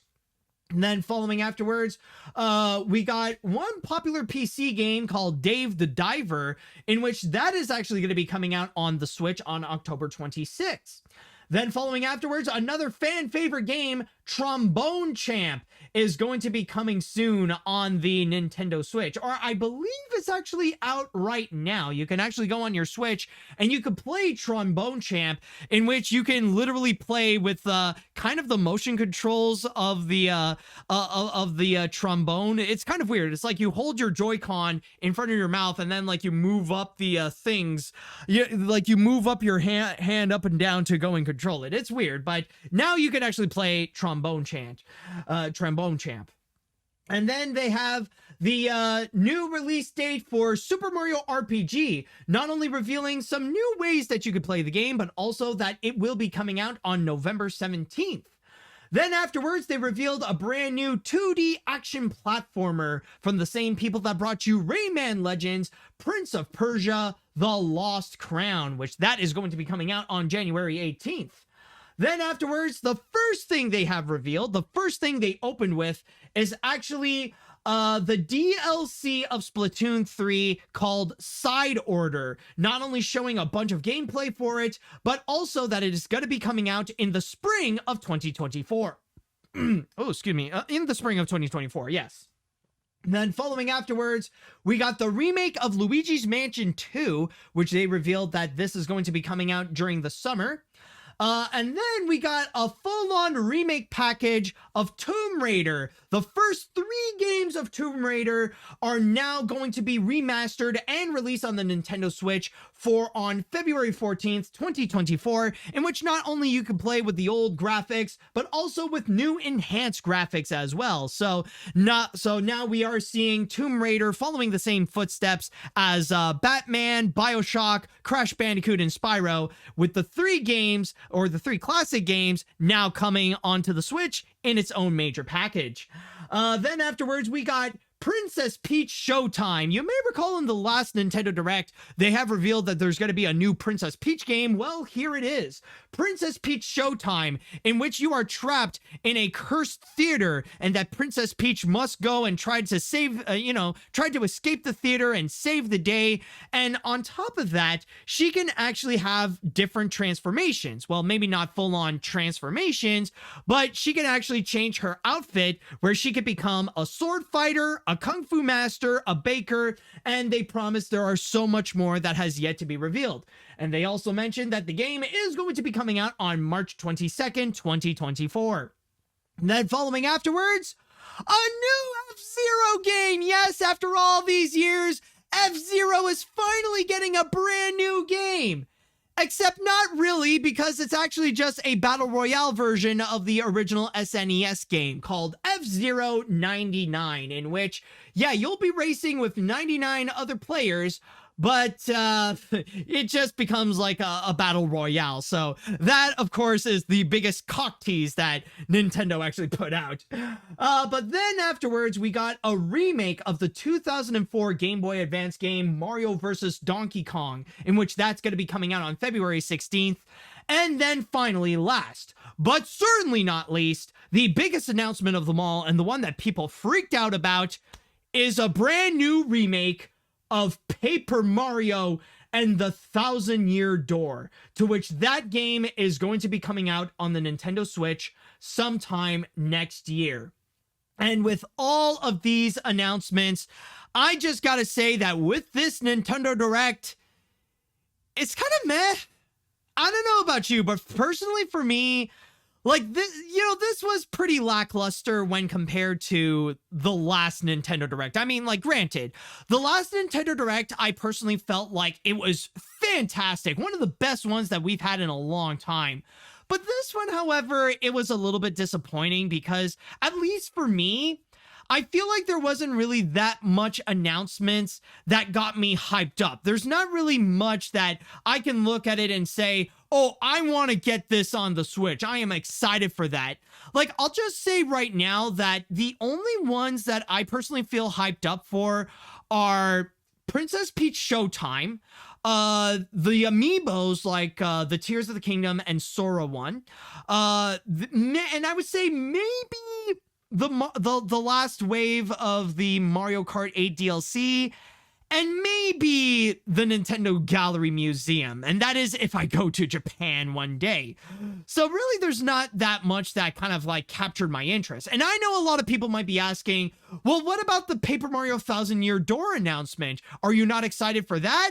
Well, I mean, I do get it, but the thing is, for me, I already have the game.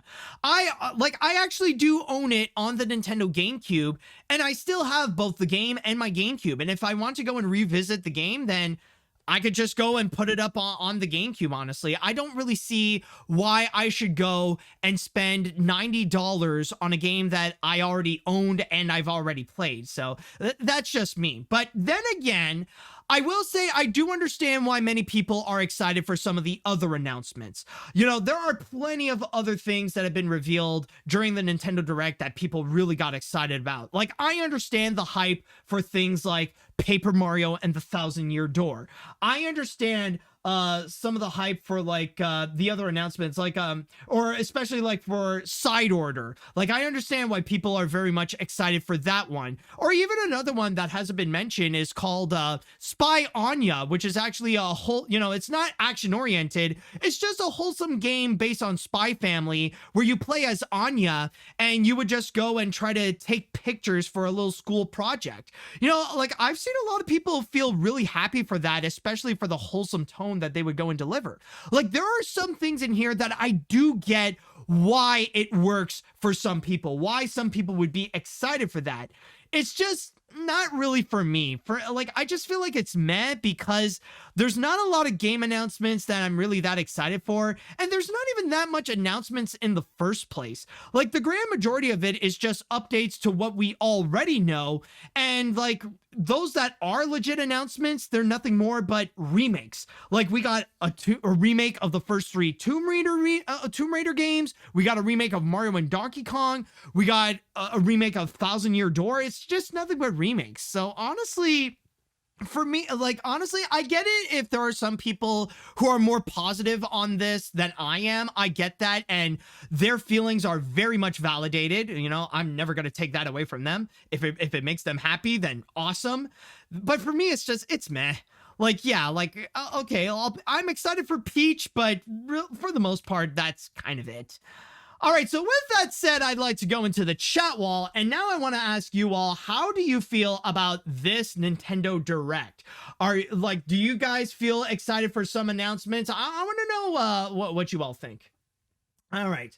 This was definitely a solid Nintendo Direct for me. I am the most excited for Splatoon 3 DLC, Luigi's Mansion 2 HD, Super Mario RPG, the final DLC pack of Mario Kart 8 Deluxe, Princess Peach Showtime, and the remake of Paper Mario and the Thousand Year Door. I'm definitely happy with all the Mario announcements. Actually, it's so much fun to see the insane reactions to a Thousand Year Door.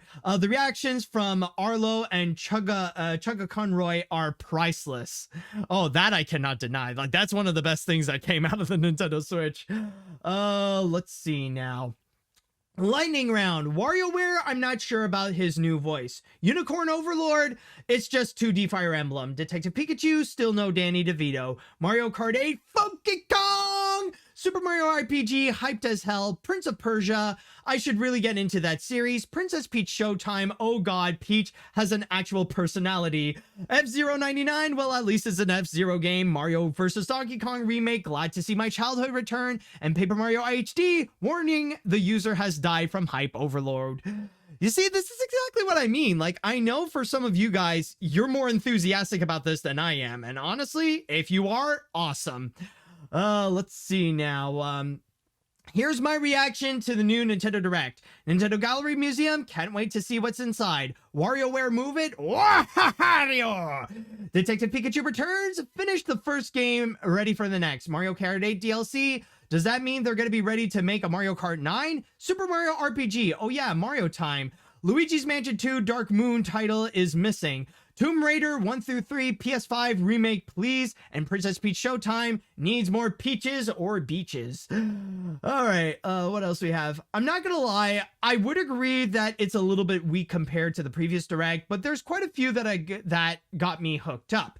The ones I'm most excited are Mario vs. Donkey Kong, which I played the DS game when I was young, and Mario Kart, which finally they're gonna have the legendary Funky and Diddy Kong.